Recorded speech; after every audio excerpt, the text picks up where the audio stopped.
Bonjour à toutes et à tous les amateurs, amatrices d'histoires courtes à méditer.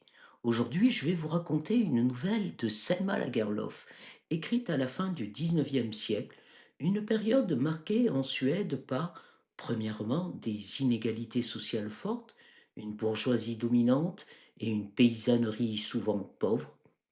Deuxièmement, l'industrialisation et l'exode rural avec la découverte de mines. Ici, la mine symbolise la tentation de la richesse facile, mais aussi sa capacité à corrompre les individus et les communautés. Troisièmement, le mouvement des Lumières et le romantisme nordique. Lagerlof s'inspire des récits populaires suédois et des légendes locales, tout en y intégrant une critique sociale moderne. Voilà pour le contexte à la fois politique, économique et culturel. Un petit point maintenant sur la localisation géographique. La Dalecarlie, région où se déroule l'histoire, est connue pour son isolement géographique et sa culture paysanne préservée, qui en font un cadre idéal pour des récits mettant en scène des communautés fermées et leurs secrets. Son histoire minière est bien réelle. Bien que la nouvelle soit fictive, la Suède a effectivement connu des ruées vers l'argent et le cuivre, notamment dans la ville de Fallin, avec des conséquences sociales similaires à celles décrites par Lagerlof. Dans cette histoire, Lagerlof explore les thèmes de l'avidité, de la rédemption et de la solidarité à travers le récit d'une mine d'argent secrète qui corrompt ceux qui la découvrent. Je vous invite donc à partir avec moi en Suède, dans la Dalecarlie de la fin du 19e siècle, où l'argent, en accord avec le dicton, n'a pas fait le bonheur de cette communauté rurale. Je vous souhaite une très bonne écoute. La mine d'argent de Selma Lagerlöf. Le roi Gustave III voyageait en Dalecarlie. Pressé par le temps, il voulait avancer constamment à toute allure. La vitesse était telle que les chevaux avaient l'air de lanières tendues sur la route et que la voiture ne roulait plus que sur deux roues dans les tournants. Et pourtant, le roi passait la tête à la portière pour crier au cocher. Pourquoi nous fais-tu traîner comme ça? Crois-tu conduire un convoi de coquilles d'œufs? À rouler à cette allure endiablée sur des routes mauvaises, c'eût été miracle que harnais et voiture tinssent bon. C'est du reste ce qu'ils ne firent point. Au pied d'une pente raide, le timon se cassa, et voilà le roi en panne. Les gentilshommes de la suite sautèrent vivement hors du carrosse et se mirent à invectiver le cocher, ce qui du reste ne changea rien aux dégâts. Il y avait impossibilité absolue de continuer le voyage avant d'avoir réparé la voiture. Comme les courtisans promenaient leurs regards autour d'eux pour trouver quelque chose qui pût divertir le roi durant l'attente, ils virent un peu plus loin sur le chemin un clocher qui émergeait d'un bouquet d'arbres. Ils proposèrent au roi de prendre place dans une des voitures de la suite pour se laisser conduire à l'église. C'était un dimanche et le roi pouvait toujours écouter la messe pour passer le temps jusqu'à ce que le grand carrosse royal fût prêt. Le roi, ayant accepté, se dirigea vers l'église. Jusqu'à ce moment, il n'avait vu, de longues heures durant, que de vastes forêts noires. Ici, le paysage prenait un aspect plus gai. Parmi des champs assez étendus et des villages, la Dalef roulait ses flots clairs et splendides entre les aulnes innombrables. Mais le roi n'eut pas de chance. Au moment même où il descendait de voiture sur la place de l'église, il entendit le chantre entonner le psaume de sortie et les gens commencèrent à s'en aller. En les voyant passer devant lui, le roi s'arrêta un pied dans la voiture, l'autre sur le marchepied, et resta ainsi immobile, fasciné par le spectacle. Jamais il n'avait vu de gens de si belle tenue. Les hommes, qui tous dépassaient la taille moyenne, avaient des figures graves et intelligentes. Les femmes avançaient dignes et majestueuses, comme si la paix dominicale se fût reflétée dans leur maintien. Toute la journée, le roi avait parlé de la désolation du pays qu'il parcourait, et il ne cessait de répéter à sa suite. Je dois en ce moment traverser la partie la plus misérable de mon royaume. Mais, à présent qu'il voyait les habitants vêtus du beau costume national, il oubliait complètement de penser à leur pauvreté. Bien au contraire, il se sentit le cœur tout réchauffé et se dit à lui-même: le roi de Suède n'est pas en si mauvaise posture que le croient ses ennemis. Tant que mes sujets garderont cet aspect-là, je serai bien en état de défendre mon trône et mon pays. Sur son ordre, les courtisans annoncèrent aux passants que l'étranger survenu au milieu d'eux était leur roi, et les fit regrouper autour de lui pour qu'il pût leur parler. Et ainsi le roi fit un discours au peuple. Il parla du haut de l'escalier qui mène à la sacristie, et la marche étroite sur laquelle il se tenait se trouve là aujourd'hui encore. Le roi commença à exposer combien les affaires du pays allaient mal. Il dit que les Suédois avaient été assaillis à la fois par les Russes et par les Danois. Dans d'autres circonstances, cela n'eût pas été bien dangereux, mais à l'heure actuelle, l'armée était tellement envahie de traîtres qu'il n'osait plus s'y fier. Voilà pourquoi il ne lui était resté d'autre ressource que de parcourir en personne le pays pour demander à ses sujets s'ils voulaient se joindre aux traîtres ou bien rester fidèles au roi et lui fournir leur aide en hommes et en argent pour lui permettre de sauver la patrie. Les paysans gardèrent le silence tant que dura le discours du roi, et même quand il eut fini, ils ne donnèrent aucun signe, ni d'approbation, ni de désapprobation. Le roi trouva lui-même qu'il avait été très éloquent. Les larmes lui étaient montées aux yeux plusieurs fois pendant qu'il parlait. Mais comme les paysans persistaient dans leur attitude hésitante et gênée, sans se décider à lui donner une réponse, il fronça les sourcils et eut l'air mécontent. Les paysans comprirent que le roi commençait à trouver l'attente longue, et à la fin l'un d'eux, sortant de la foule, s'avança. Il faut que tu saches, roi Gustave, que nous ne nous attendions pas à une visite royale pour aujourd'hui, dit le paysan. Voilà pourquoi nous ne sommes pas prêts à te répondre sur le champ. Or, je te conseille d'entrer dans la sacristie pour parler à notre pasteur pendant que nous délibérerons sur ce dont tu nous as saisis.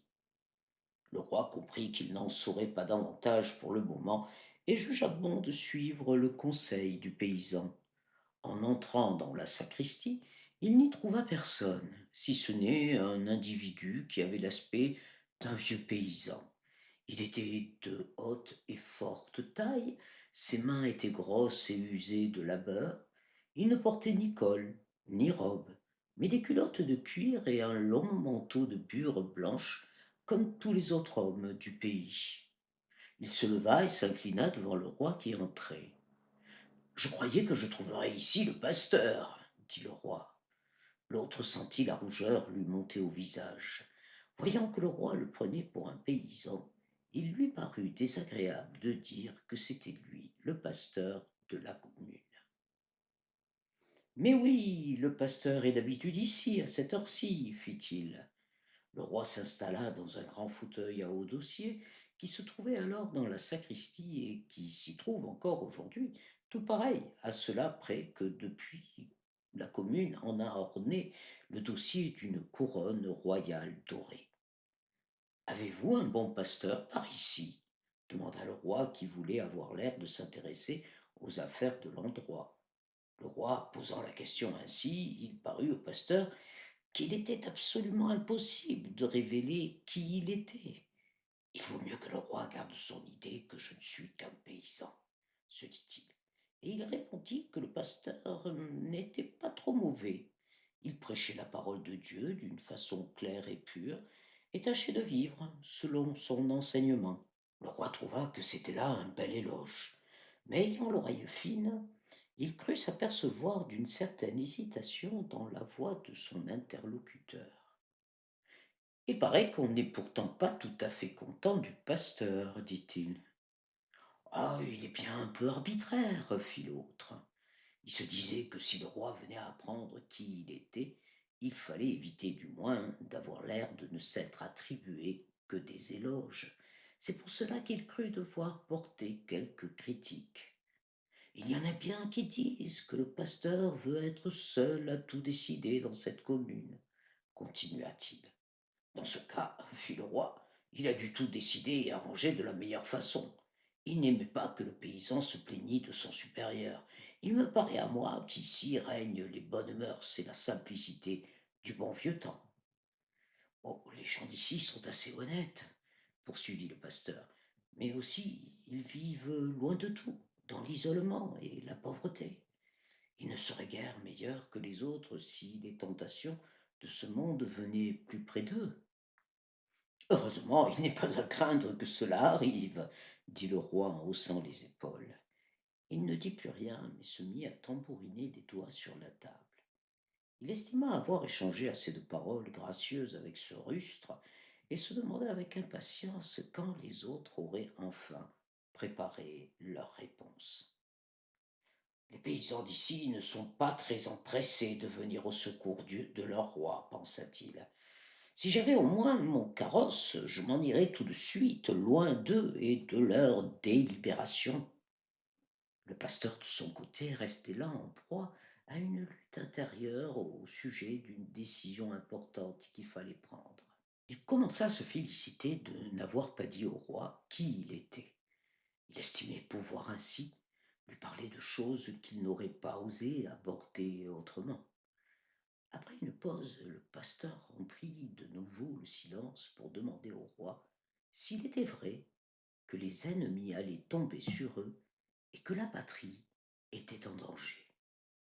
Le roi trouvait que ce rustre aurait dû avoir le bon goût de ne plus le déranger.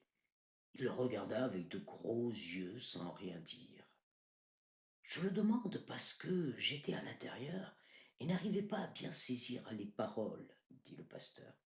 Mais si vraiment il en est ainsi, je voudrais vous dire que le pasteur de cette commune serait peut-être en état de procurer au roi autant d'argent qu'il lui en faut. Il me semble avoir entendu tout à l'heure que tout le monde par ici est pauvre, dit le roi, pensant tout bas que cet homme ne savait pas au juste ce qu'il disait. Oui, c'est vrai, reprit l'autre, et le pasteur possède encore moins que personne. Mais si le roi veut être assez gracieux pour m'écouter un moment, je vais lui raconter comment il est au pouvoir du pasteur de l'aider. Parle, fit le roi. Tu parais avoir moins de peine à faire sortir les mots de tes lèvres que tes amis et voisins là-bas, qui n'arrivent pas à formuler leurs réponses. Ce n'est pas si facile de répondre au roi. J'ai bien peur que ce ne soit le pasteur qui ait à répondre au nom et lieu des autres. Le roi passa une jambe sur l'autre, s'enfonça dans le fauteuil, se croisa les bras et inclina la tête sur la poitrine. Maintenant tu peux commencer, dit-il, du même ton que s'il dormait déjà. Il y avait une fois 5 hommes de cette commune qui chassaient les lans dans la forêt, commença le pasteur. L'un d'eux était le pasteur dont nous parlons. Deux des autres étaient soldats et s'appelaient Olof et Erik Svard. Le quatrième était l'aubergiste du village où nous sommes. Et le cinquième était un paysan du nom de Israël, père personne. Bon, ce n'est pas la peine de donner tant de noms, murmura le roi, laissant retomber la tête sur le côté. Ces hommes-là étaient de bons chasseurs, à qui la veine souriait toujours. Mais ce jour-là, ils avaient fait de longues marches sans rien prendre. À la fin, ils renoncèrent complètement à toute recherche et s'assirent par terre pour causer. Ils se disaient entre eux que dans la forêt entière, il n'y avait pas un seul endroit qui convînt à la culture. Il n'y avait partout que des rochers et des marais. Le Seigneur n'a pas été juste envers nous en nous donnant un pays si pauvre à habiter, dit l'un d'eux. Dans d'autres contrées, les gens peuvent se procurer de la richesse et du superflu, tandis qu'ici, avec tous nos efforts, nous arriverons à peine à gagner notre pain quotidien. Le pasteur s'interrompit un instant, se demandant si le roi écoutait, mais celui-ci remua un peu le petit doigt pour montrer qu'il était encore éveillé. Au moment même où les chasseurs échangeaient ces paroles, Le pasteur vit quelque chose briller dans la roche à un endroit d'où son pied, par hasard, avait enlevé la mousse. En voilà une roche singulière, se dit-il, et d'un nouveau coup de pied il enleva encore une motte. Il ramassa un éclat de pierre qui adhérait à la motte et qui brillait de la même façon que tout le restant. Ce n'est pas Dieu possible que ce soit là du plomb, fit-il. À ces mots, les autres se levèrent vivement et se mirent à enlever la mousse à coups de crosse. Cela fait, ils virent tout distinctement un filon de minerai qui traversait la roche. Que pensez-vous que cela puisse être? Dit le pasteur. Les hommes détachèrent de nouveaux éclats et y mordirent à pleines dents. Ça doit être au moins du plomb ou du zinc, opinèrent-ils. Et le rocher entier en est plein, ajouta l'aubergiste. Comme le pasteur en était là de son récit, il vit la tête du roi se soulever un peu et un œil s'ouvrir. Sais-tu si quelqu'un de ces hommes-là s'y connaissait en fait de roches ou de minerais demanda-t-il. Non, il n'y comprenait rien, répondit le pasteur. Alors la tête du roi retomba et les deux yeux se fermèrent. Et le pasteur et ceux qui étaient avec lui se réjouirent grandement de la trouvaille, continua le narrateur sans se laisser distraire par l'indifférence du roi. Ils pensèrent qu'ils venaient de découvrir quelque chose qui devait les rendre riches, eux et leurs descendants. Jamais plus je n'aurai besoin de travailler, dit l'un. J'aurai le moyen de ne rien faire de toute la semaine, et le dimanche, j'irai à l'église en carrosse dorée. C'étaient d'habitude de fort braves gens, mais la grande découverte leur avait tourné la tête, au point de les faire parler comme des enfants. Ils gardaient cependant assez de sang-froid pour remettre tout en état en recouvrant le filon de mottes de mousse. Après quoi, ils marquèrent bien l'endroit et s'en retournèrent chez eux. Avant de se quitter, ils décidèrent d'un commun accord que le pasteur devait aller à Falun demander à l'inspecteur des mines quel genre de minerai on avait trouvé.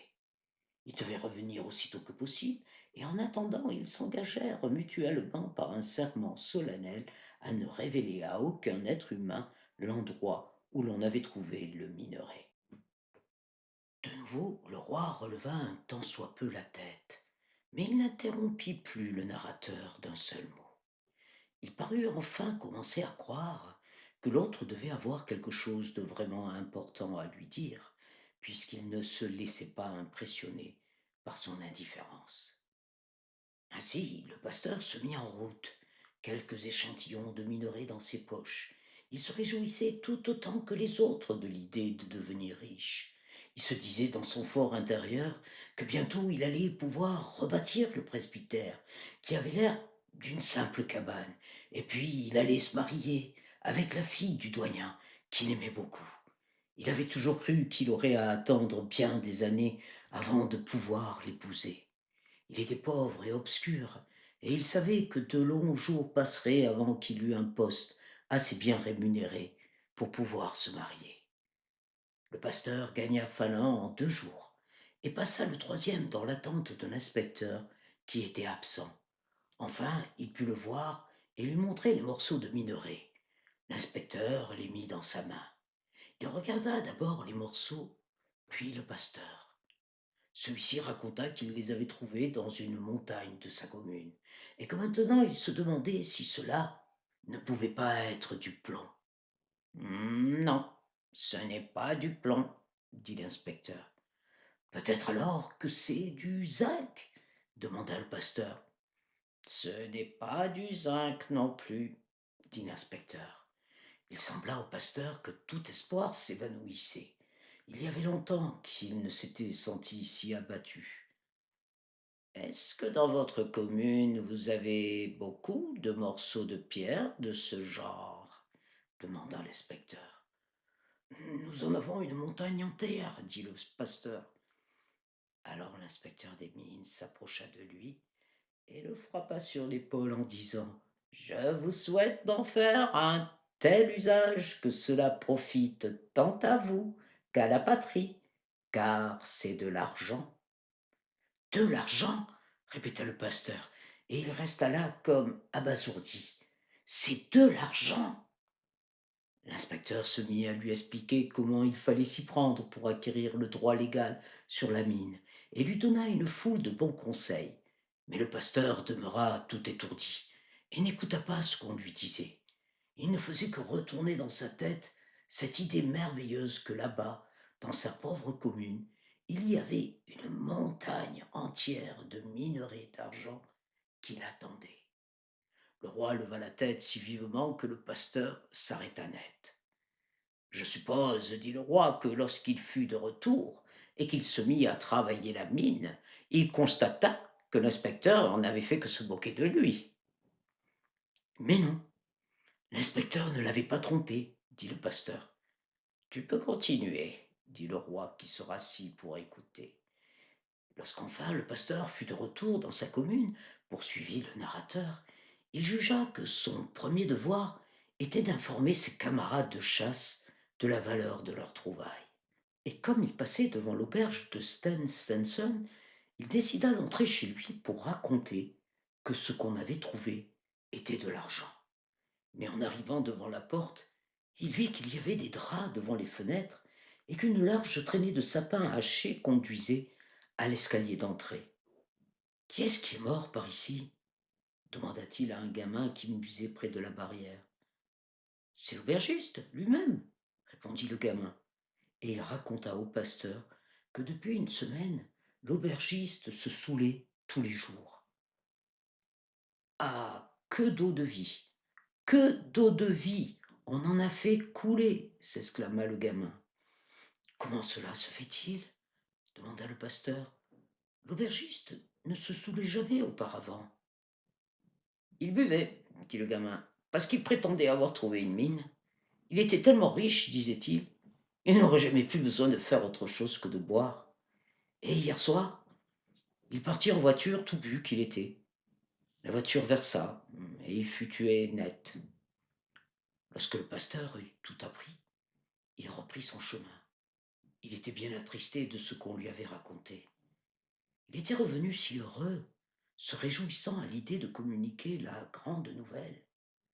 À peine eut-il fait quelques pas qu'il vit Israël père personne s'avancer vers lui. Il avait son aspect ordinaire, et le pasteur se dit qu'heureusement, la fortune n'avait pas tourné la tête à celui-là. Il ne fallait pas tarder à le rendre heureux en lui annonçant que, dès maintenant, il était un homme riche. Bonjour, dit père personne. Tu reviens de Falun maintenant? Oui, répondit le pasteur, et je viens te dire que tout s'est passé bien mieux que nous n'aurions pu l'imaginer. L'inspecteur des mines m'a dit que c'est du minerai d'argent que nous avons trouvé. À ce moment même, père personne eut l'aspect d'un homme devant qui la terre vient de s'ouvrir. Qu'est-ce que tu dis? Qu'est-ce que tu dis? C'est de l'argent?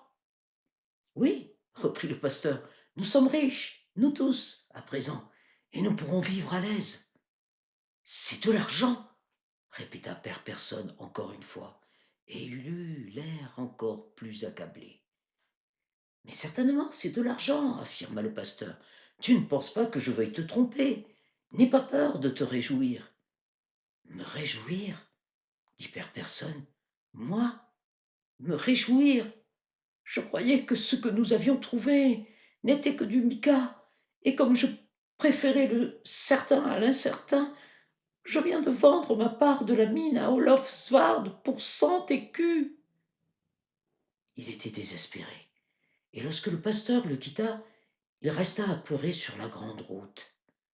Une fois rentré chez lui, le pasteur envoya son valet annoncer à Olof Svard et à son frère que c'était de l'argent qu'on avait trouvé. Il avait assez de colporter lui-même la bonne nouvelle. Mais quand le pasteur se retrouva seul le soir, le bonheur reprit ses droits. Il sortit dans l'obscurité et monta sur la colline où il pensait bâtir le nouveau presbytère. Naturellement, il serait magnifique, aussi magnifique que n'importe quel évêché. Il resta longtemps dehors cette nuit-là, et il ne se contenta pas de reconstruire le presbytère. Il lui vint à l'esprit que, du moment qu'il y avait tant de richesses dans la commune, il devait y affluer une quantité de gens, et à la fin, peut-être, Une ville entière serait construite autour de la mine. Et alors, il serait bien obligé de bâtir une nouvelle église à la place de la vieille. Une grande partie de sa fortune y passerait sans doute. Mais il ne s'arrêta pas là, car il se disait que quand son église serait prête, le roi et un grand nombre d'évêques viendraient la consacrer. Et alors le roi serait bien satisfait de l'église, mais il ferait observer qu'il n'y avait point là de logis digne de le recevoir, lui, le roi. Et alors, il serait bien obligé de construire un château royal dans la nouvelle ville. À ce moment, un gentilhomme de la suite du roi ouvrit la porte pour annoncer que le grand carrosse était réparé. Le premier mouvement du roi fut pour partir sur le champ, mais il se ravisa. Il te sera permis d'achever ton histoire, dit-il au pasteur, mais il faut aller plus rapidement. Nous savons maintenant ce que pensait et rêvait l'homme en question. Nous voulons savoir comment il agit. Mais comme le pasteur était encore au beau milieu de ses rêves, continua le pasteur, on vint lui dire qu'Israël, père personne, s'était suicidé. Il n'avait pu supporter l'idée d'avoir vendu sa part de la mine. Il s'était dit sans doute qu'il ne pourrait pas voir tous les jours un autre se réjouir d'une richesse qui aurait pu être la sienne. Le roi changea de position dans le fauteuil. Il avait les deux yeux grands ouverts. En vérité, fit-il, si j'avais été ce pasteur-là, j'aurais eu assez de cette mine. Le roi est un homme riche, lui dit le pasteur. Il a tout ce qu'il lui faut. Il n'en est pas ainsi d'un pauvre pasteur qui ne posséda rien. Voyant que la bénédiction de Dieu n'était pas sur son entreprise, il se disait: je ne rêverai plus de devenir riche et honorer moi-même à l'aide de ces trésors, mais je ne pourrai pas laisser l'argent inutile dans la terre. Il faut que je l'en sorte pour le bien des pauvres et des miséreux. J'exploiterai la mine pour mettre la commune entière à son aise.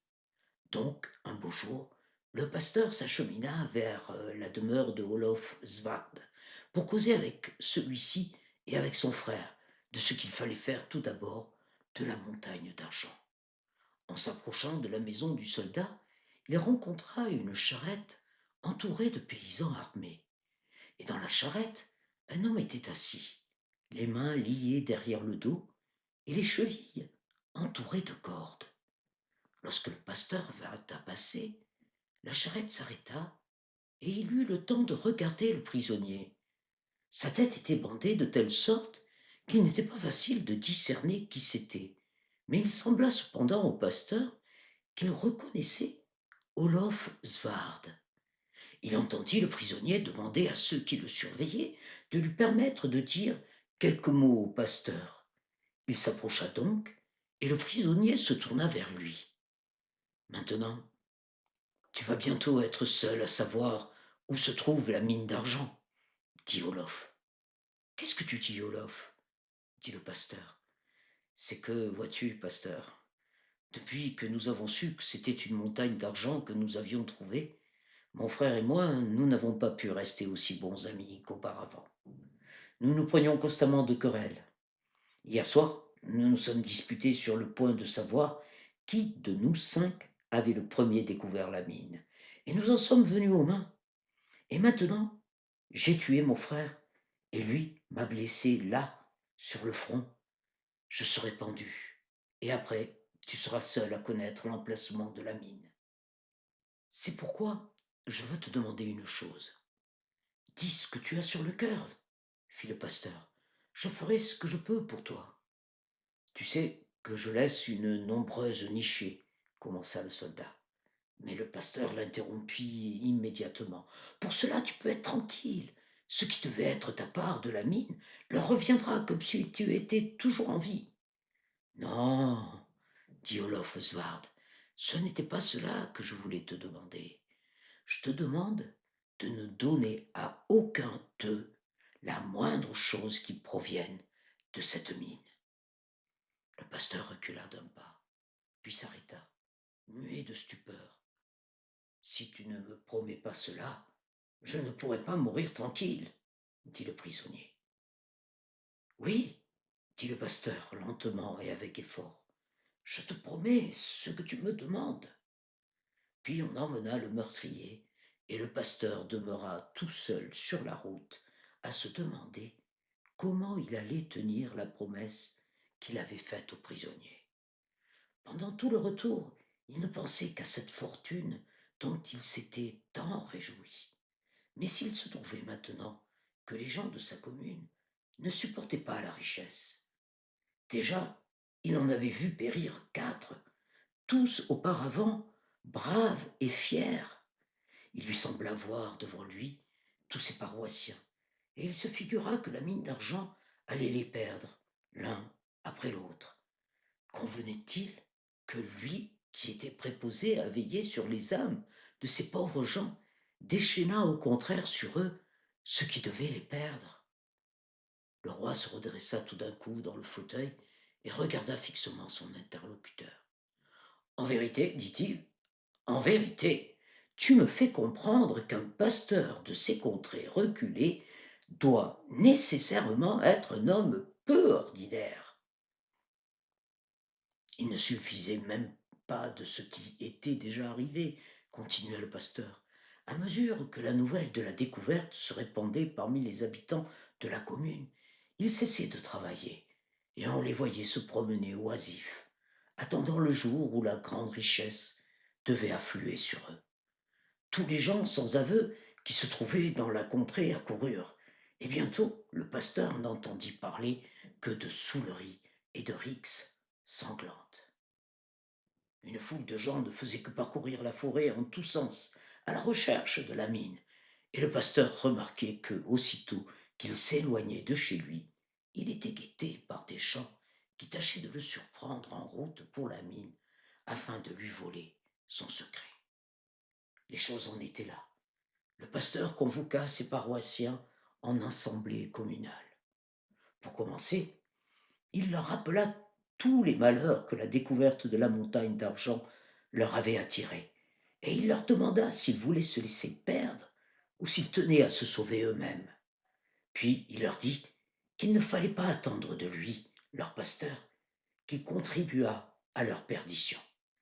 Maintenant, il avait décidé de ne révéler à personne où se trouvait la montagne d'argent, et jamais non plus il n'en tirerait aucun profit pour lui-même. Enfin, il demanda aux paysans comment ils désiraient l'avenir. S'ils choisissaient de continuer leur vaine recherche de la mine et d'attendre une richesse à venir, ils s'en iraient assez loin d'eux pour que jamais aucun bruit de tout cela ne pût arriver jusqu'à lui.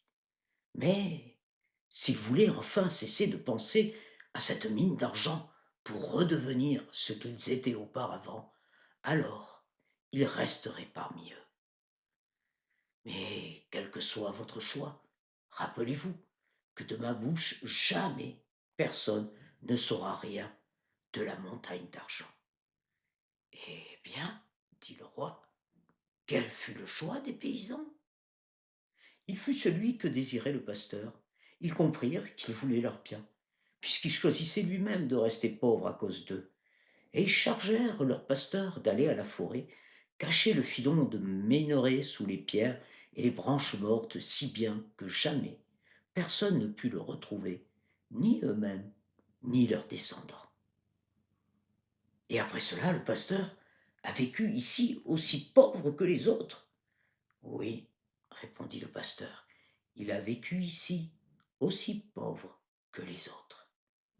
Il a cependant dû se marier et se faire construire un nouveau presbytère, dit le roi. Non, il n'a pas eu les moyens de se marier, et il demeure toujours dans la vieille cabane. Oh, c'est là une belle histoire que tu m'as racontée, dit le roi en inclinant la tête. Le pasteur resta silencieux devant le roi. Après quelques instants, celui-ci reprit. C'est à la mine d'argent que tu pensais tout à l'heure, quand tu m'as dit que le pasteur d'ici pourrait me procurer autant d'argent qu'il me faut. Oui, répondit l'autre. Mais je ne peux pourtant pas lui mettre des poussettes, dit le roi. Et comment veux-tu autrement que j'obtienne d'un tel homme qu'il me montre le chemin de la mine? D'un homme qui a renoncé, non seulement à sa fiancée, mais à tous les biens de la terre. Cela, c'est autre chose, dit le pasteur. Mais si c'est la patrie qui a besoin du trésor, alors il se laissera sûrement fléchir. Tu m'en réponds demanda le roi. Oh oui, j'en réponds, répondit le pasteur. Tu ne te soucies donc point du sort qui attend les gens de ta commune. Que Dieu leur soit clément. Le roi se leva de son fauteuil et s'approcha de la fenêtre. Il resta un moment à regarder la foule du dehors. Plus il regardait, plus ses grands yeux brillaient d'un vif éclat, et tout son être semblait grandir. Tu peux dire, de ma part, au pasteur de cette commune, dit le roi, qu'il n'existe pas de vue plus belle aux yeux du roi de Suède que la vue des gens tels que ceux-là. Puis le roi se tourna vers le pasteur et le regarda. Il se mit à sourire. Est-ce par hasard que le pasteur de cette commune serait si pauvre qu'aussitôt la messe finie, il ôte ses habits noirs pour se mettre en paysan demanda le roi. Oui, il est si pauvre, fut la réponse, et de nouveau la rougeur monta au rude visage du pasteur. Le roi retourna à la fenêtre. On voyait bien qu'il était de la plus belle humeur.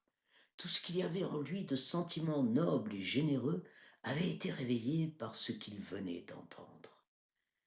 Tu devrais laisser cette mine en paix, dit le roi, puisque tu as trimé et peiné une vie entière pour rendre les gens d'ici tels que tu les désirais. Il faut bien que tu les gardes tels qu'ils sont maintenant. Mais si la patrie est en danger, demanda le pasteur. La patrie est mieux servie par des hommes que par de l'argent, dit le roi. Et ayant dit cela, il prit congé du pasteur et quitta la sacristie. Au dehors, la foule était aussi silencieuse, aussi avare de paroles que lorsqu'il l'avait quittée. Mais comme le roi descendait les marches de l'escalier, un paysan s'avança vers lui. As-tu vu notre pasteur dit le paysan. Oui, dit le roi, j'ai parlé à votre pasteur. Alors, tu as dû avoir notre réponse, dit le paysan. Nous t'avons prié d'aller causer avec notre pasteur pour que ce fût lui qui te donnât notre réponse. Oui, j'ai eu la réponse, dit le roi.